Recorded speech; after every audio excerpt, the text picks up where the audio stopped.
bienvenidos a un nuevo Mates con Historia. Espero que estén muy bien. Le damos la bienvenida a los nuevos suscriptores del canal. Les pedimos a todos ustedes que colaboren con la difusión, que activen las notificaciones, en fin, lo que suele hacerse por parte de los canales de YouTube. Estamos en los feriados de carnaval y hoy salimos también día lunes.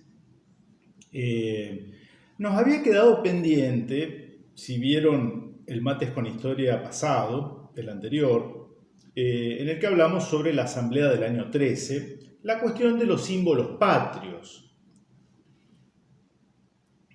Porque, claro, en 1813, vieron esto que yo comentaba, la asamblea va a defraudar aquello que se esperaba de la asamblea, que era la declaración de la independencia y por tanto la adopción, la sanción de una constitución que organizara los poderes políticos del nuevo Estado, ¿no?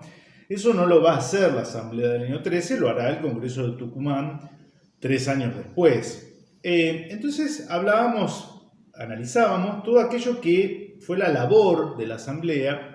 Vicente Sierra, hoy vamos a volver a él, habla de una actividad sobrevalorada, a lo mejor de la famosa asamblea del año 13, entonces nos referimos a la libertad de vientres, etc., ¿no?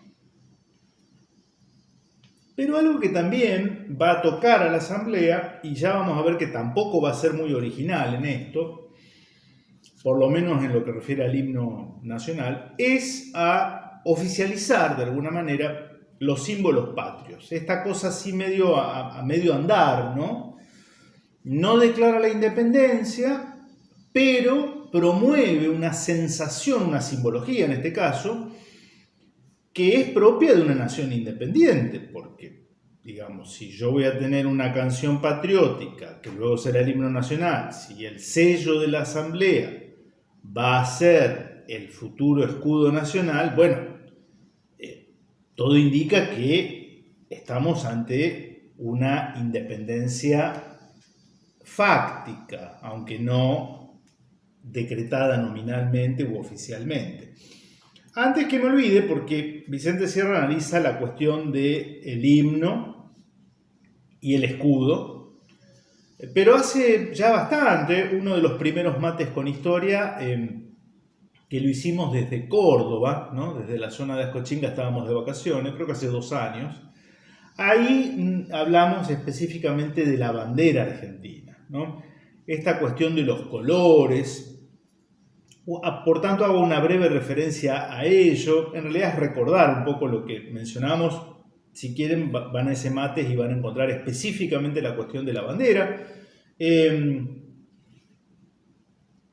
El 27 de febrero de 1812, acá en Rosario, cerca de donde estamos, en las barrancas sobre el río Paraná, se iza por primera vez la bandera creada por Manuel Belgrano.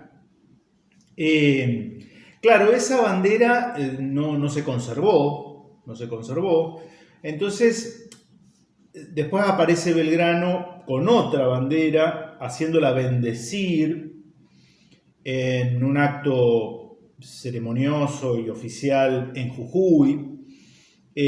Vamos a tratar de poner una reproducción, un óleo, una pintura. Ahí van a ver ustedes un tono de un azul, de un celeste azul, ¿no? Subido de tono. Después también hubo otras banderas que se hicieron a imitación de aquella. Hace poco hubo un dato interesante, porque una de las primeras banderas que se conservaba, creo que se conserva en la provincia de Tucumán. Claro, los materiales, las telas con las que se confeccionaban las banderas eran de una calidad que sufría alteraciones, se deterioraba por las condiciones ambientales, por el paso del tiempo. Entonces, sobre todo, algo que llamaba mucho la atención era que perdían su pigmentación, ¿no?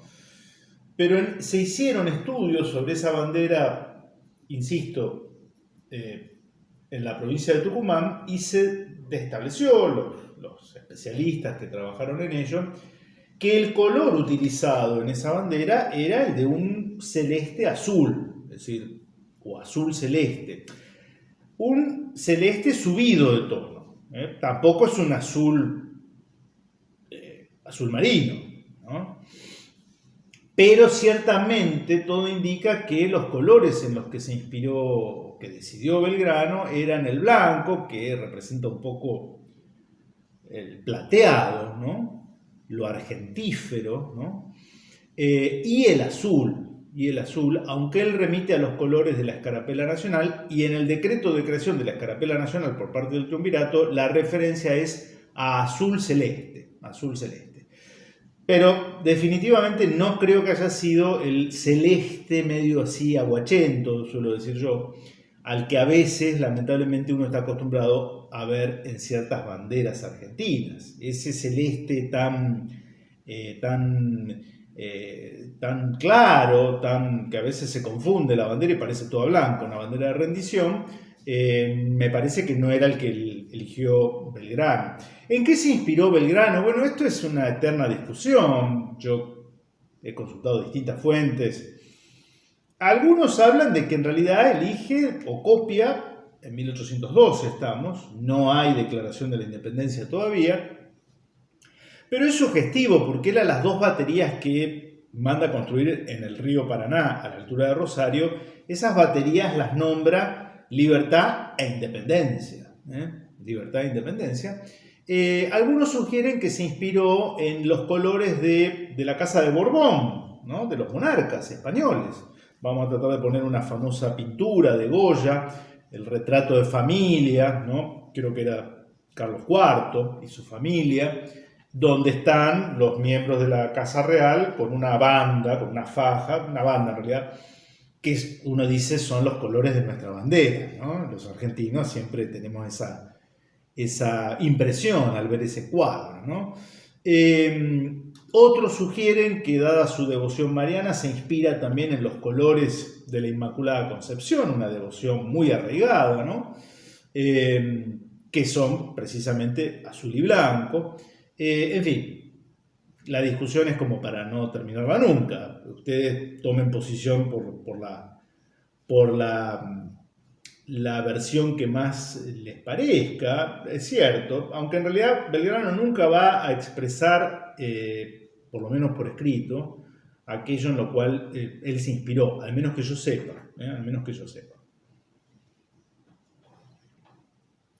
Dejando la bandera de lado, la cuestión del escudo, porque hay el escudo, allí aparecen las manos entrecruzadas y una pica que sostiene un gorro frigio,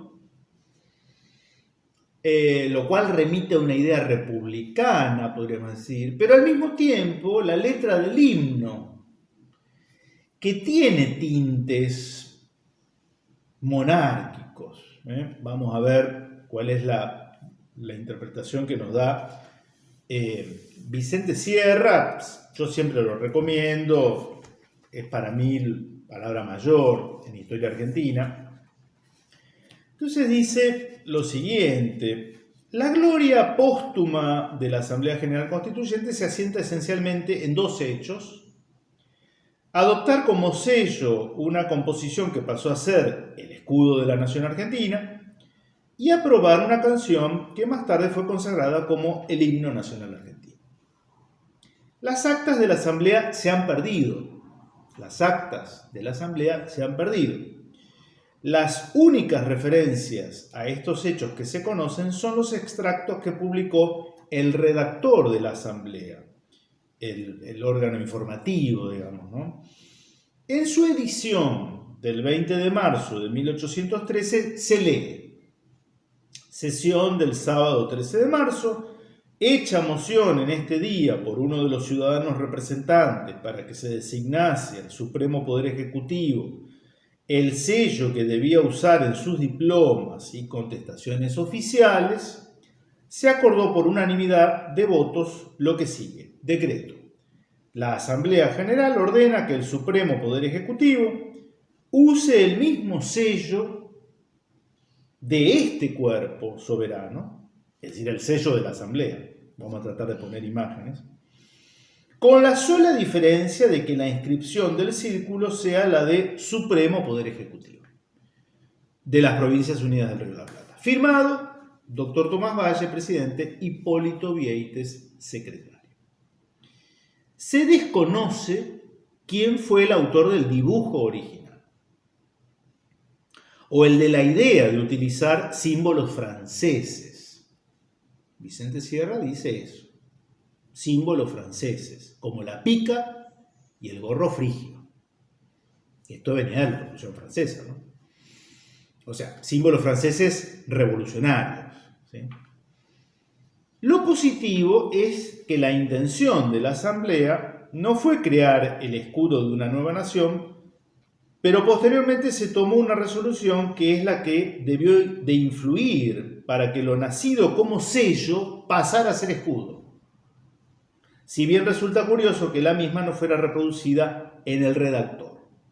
Nos referimos a la comunicada en 27 de abril de 1813 al Supremo Poder Ejecutivo, dándole cuenta de que en la sesión de ese día se había expedido el siguiente decreto, otro decreto. Perdón, ¿no? Soy abogado, entonces todos los decretos. Deberán sustituirse a las armas del rey, el escudo de la monarquía española, que se hallen fijadas en lugares públicos y a las que traigan en escudos o de otro modo algunas corporaciones, las armas de la Asamblea y sello permanecerán de aquel modo en las banderas y estandartes que las tengan. Entonces, ¿qué interpretación hace Vicente Sierra de este decreto, ¿no? Como se ve, que acá tenemos por otro lado ahí, reproducido. Como se ve, la intención de los asambleístas no pasó de asignarle carácter de sello propio a lo que llegó a ser escudo de la nación argentina, al punto de que las armas del rey no debían ser tocadas de las banderas y estandartes que las tuvieran. Sin embargo, a juzgar por las memorias curiosas de José Manuel Beruti, quien al sello lo denomina escudo, se puede decir que desde el primer momento la opinión general lo consideró como tal. Claro, estas son las cosas que por ahí los asambleístas no querían, un escudo nacional, sino un sello de la asamblea, pero al oficializarlo, el común de la gente dijo el escudo de todos, ¿no? Si bien no comprendiendo con justeza la presencia de la pica y el gorro frigio, a juzgar por la descripción que Beruti hace al decir que de las dos manos unidas, y cita a Beruti, sale un bastón cuya punta remata en un campo celeste sobre el cual está metido un gorro con su borla de color encarnado, es decir, de color rojo, ¿no? O colorado, como dicen los porteños.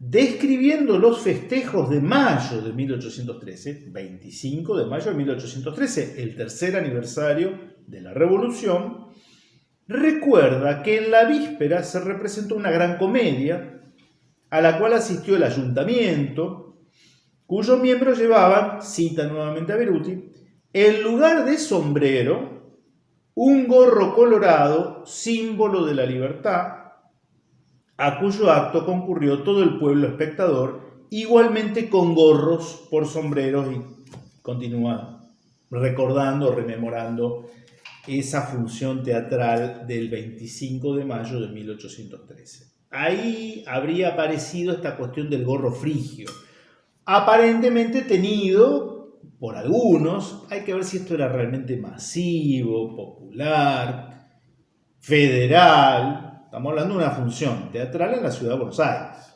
Se me ocurre que a las funciones teatrales de entonces no iría la generalidad de los humildes. Es una inferencia que hago yo, ¿no? O sea, un sector de Buenos Aires que adopta la cuestión del gorro frigio, que remite a la idea de libertad republicana a partir de la Revolución Francesa.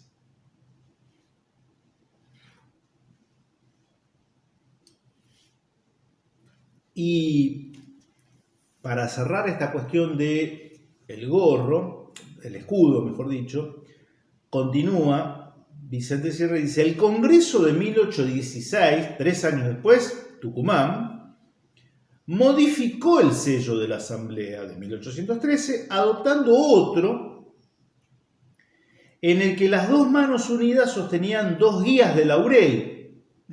Acá aparecen los laureles de nuestro escudo, ¿no? Rodeando un sol y el todo sobre un río y algunas montañas.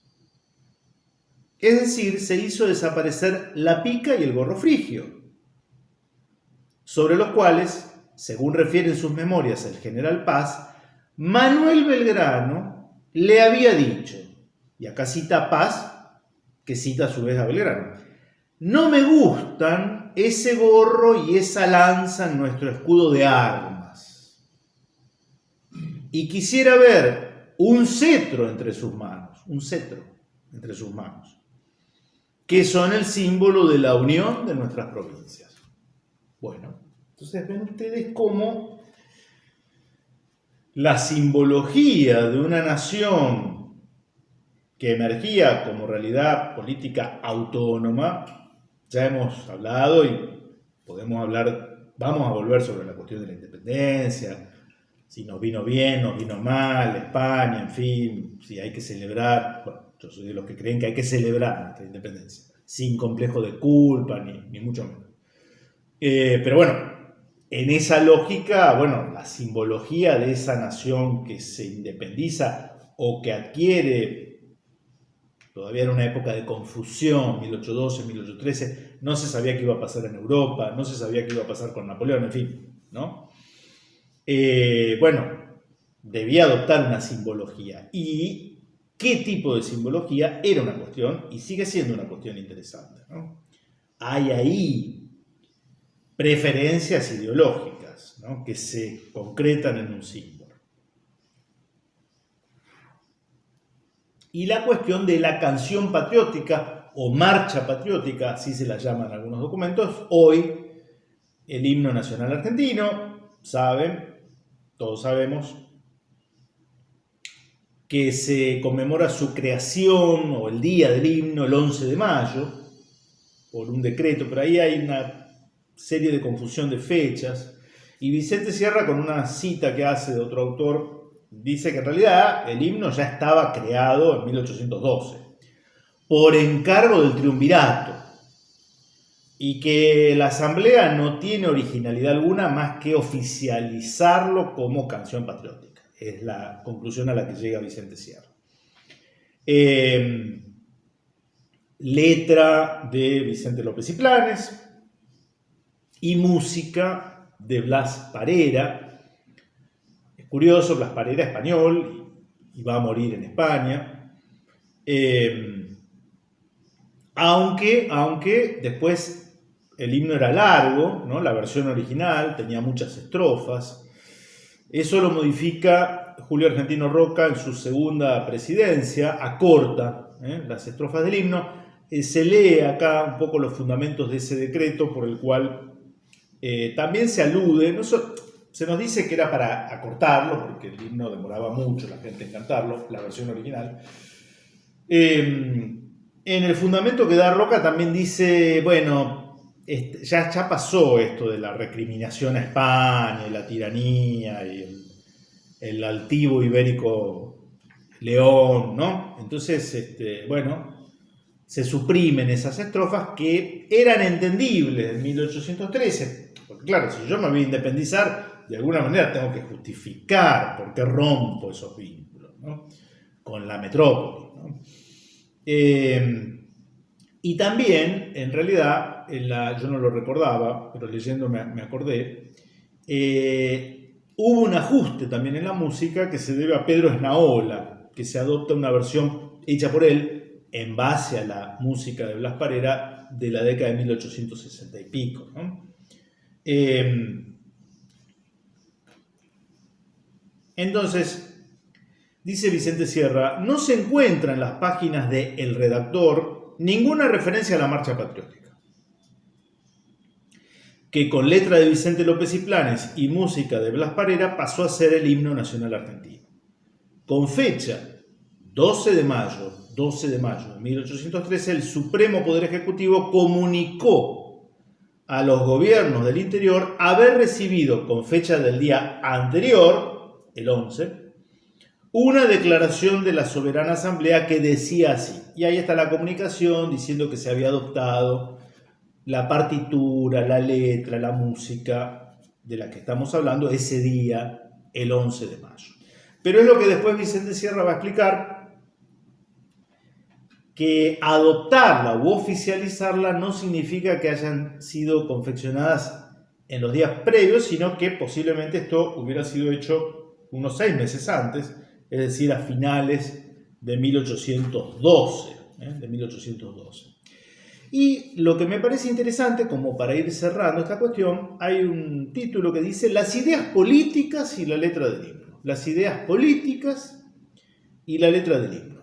Fue Adolfo Saldías quien, en su obra La evolución republicana durante la Revolución Argentina, señaló que la letra de la Marcha Patriótica de Vicente López y Planes tenía una acentuada tendencia monarquista. O sea, está diciendo, a Saldías es quien dice o le atribuye una intencionalidad monarquista a la letra hecha por Vicente López y Planes. Expresión de las ideas políticas de los hombres dirigentes de Buenos Aires de 1813. Dice Saldías, y cita, que el himno de la patria debía reflejar el sentimiento de esos días, en que el espíritu revolucionario se ponía a duras pruebas y en que sus estrofas, como el eco de un clarín providencial, debían llamar a la lid tremenda contra los tiranos. Termina la cita. Continúa Sierra. La canción de López es, en efecto, un potente grito de guerra. Esto es cierto, ¿no? Pero, dice dicho autor, López, que era monarquista, como casi todos los que condujeron los primeros pasos de la revolución en el gobierno y fuera de él, aspiraba a la independencia como un bien supremo, pero pensando que su mantenimiento solo era posible adoptando normas de gobierno unitarias, centralistas y monárquicas. No se trata de una opinión caprichosa, lo confirma el propio hijo del autor del himno, el historiador Vicente Fidel López, al referirse a la Asamblea del año 13 y al sentido político de la marcha patriótica compuesta por su padre, sobre lo que dice, y acá cita a su hijo, ¿no? A Vicente Fidel López, historiador por otro lado, ¿no? Los jóvenes juristas a quienes estaba librada la suerte de la revolución tenían su imaginación demasiado impresionada todavía con las pompas regias y episcopales del sistema colonial. Y no era natural que de pronto desecharan las visiones teatrales que se hacían de la libertad, de la soberanía y de la majestad de las naciones, cuando el único modelo de gobierno propio que habían recibido y comentado en las aulas era el de los institutos del derecho romano, etc. Bastaría, sigue diciendo el hijo del autor del himno, releer el himno nacional argentino, esencia de las ideas y del espíritu del año 1813, para encontrar que en cada una de sus estrofas, el brillante comentario de esa fórmula típica de la majestad del trono imperial, extrañadamente engalanada con las prendas de la libertad política, de la igualdad democrática y de la victoria popular. En efecto, dice Sierra, la marcha patriótica de Vicente López comienza llamando a los mortales a oír el grito sagrado de la libertad y para que vean en el trono a la noble igualdad. Concepto que se acentúa en la estrofa que dice, en la versión original, sus banderas, sus armas se rinden por trofeos de la libertad y sobre alas de gloria alza el pueblo, trono digno a su real majestad. Claro, es una terminología que no pareciera remitir a una idea republicana de gobierno, ¿no? Saldías destacó la parte de la canción que hace intervenir a la fama que desde un polo hasta el otro hace resonar el nombre de América para decir a los mortales: ya su trono dignísimo alzaron las Provincias Unidas del Sur. Y agrega que si la creación de López hubiera sido puramente hiperbólica, en lo que se relaciona con el trono, bien pudo haber escrito, con mayor espíritu republicano, ya su frente dignísima alzaron.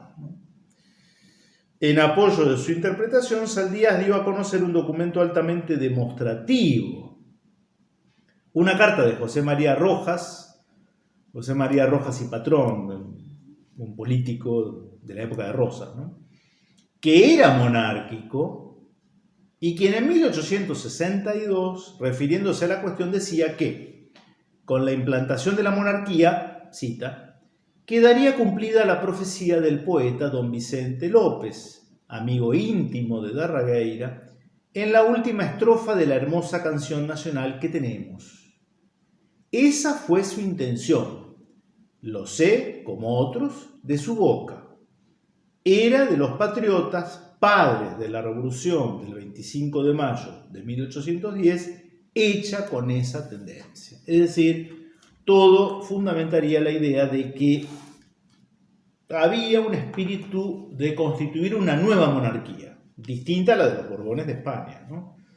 Esto lo hemos analizado también en otras circunstancias cuando vimos el proyecto monárquico de Manuel Belgrano, lanzado a los congresales de Tucumán en 1810, en esa sesión secreta en la que se lo escucha a él, y él propone la monarquía, una monarquía constitucional, pero que convocara no a un príncipe europeo, sino al último descendiente legítimo de los incas, ¿no?, de los incas, y con capital en Cusco, lo hemos analizado en otro video.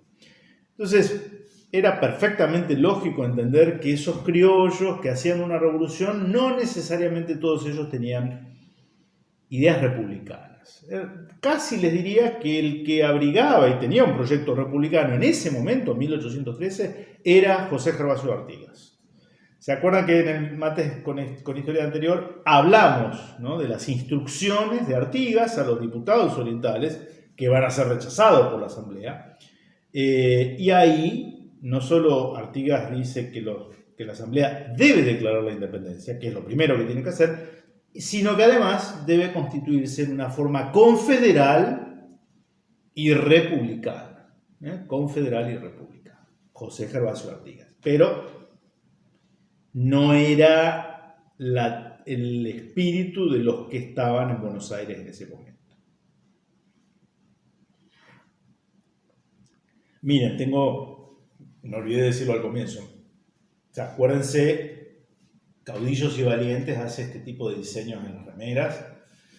Hoy tengo el de Punta Quebracho, ¿no? Aunque no es 4 de junio, pero me gusta mucho esta remera. Siempre que puedo me pongo esta remera u otras. Y les recomiendo que visiten la página o el sitio web, la cuenta de Caudillos y Valientes, el amigo Alejo Preite de Monte, San Miguel del Monte, que hace estos lindos diseños que se los pueden encargar, ¿sí? Bien, espero que les haya parecido interesante esta cuestión de los símbolos patrios, que hacen un poquito al origen de la nación en la que habitamos, junto con, por ejemplo, las enseñas, las banderas provinciales. Bueno, hoy no podríamos detenernos en eso, ¿no? Pero hacen a nuestra identidad, aquello que nos representa, ¿no? Y que tiene este tipo de situaciones que en un origen, ¿no?, esto del gorro frigio, que lo hacen más interesante desde el punto de vista histórico. Bien, les dejo un saludo, nos vemos la próxima si Dios quiere, que tengan una linda cuaresma y que la aprovechen. Un saludo de Rosario.